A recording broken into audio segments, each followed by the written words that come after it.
All right, so we're going to use the pinky ball to mobilize where the ribs attach to your spine in the back.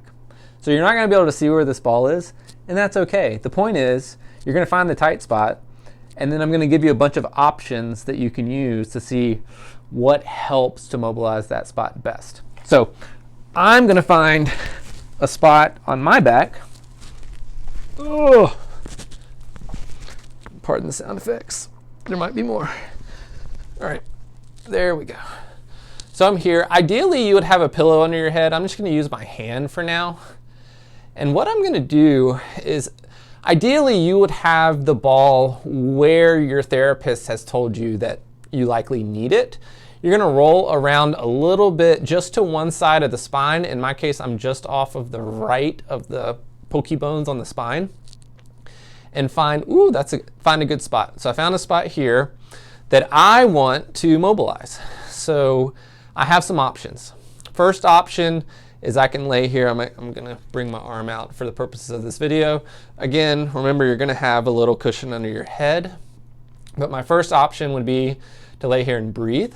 So I could breathe in and breathe out. And as I breathe out, I want to imagine my chest opening up and the pressure that's tender on the front side of the ball on the back of the rib is relaxing and letting go. Okay, so you could lie there and do breaths. You could also then get a little bit more creative. I'm going to run through several options for this.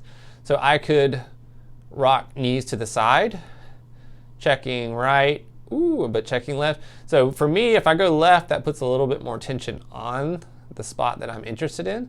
So I could just go to where the pressure increases, take the pressure off, pressure on, and just go back and forth for a minute or two there to mobilize.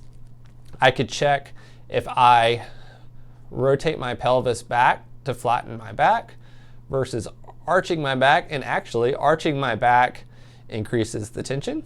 So that's another option where I could go on pressure, off pressure. There. All right, another option is I could bridge up.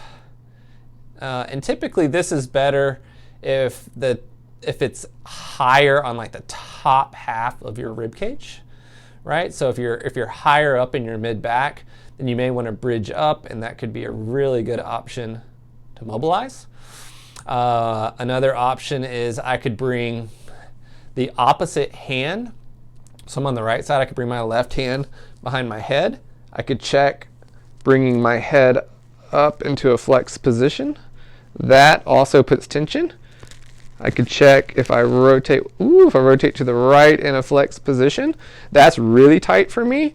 And then I can maintain that rotation and work back into extension to where it decreases the pressure, back up until it increases the pressure. One last option that I'll give you is taking your hands up towards the ceiling, and then you can punch with your shoulder blades. That's really good, up towards the ceiling. That really increases the tension for me. And then come back down, up towards the ceiling. That tightens and engages the barrier. And when I come back down, it relaxes. One last technique, I'll show you in this position, but you can do it with any of them.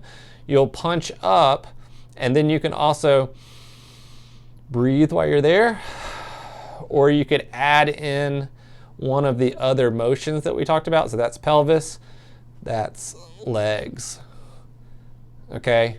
Just to kind of further engage that barrier. So there you go, lots of options. Have fun.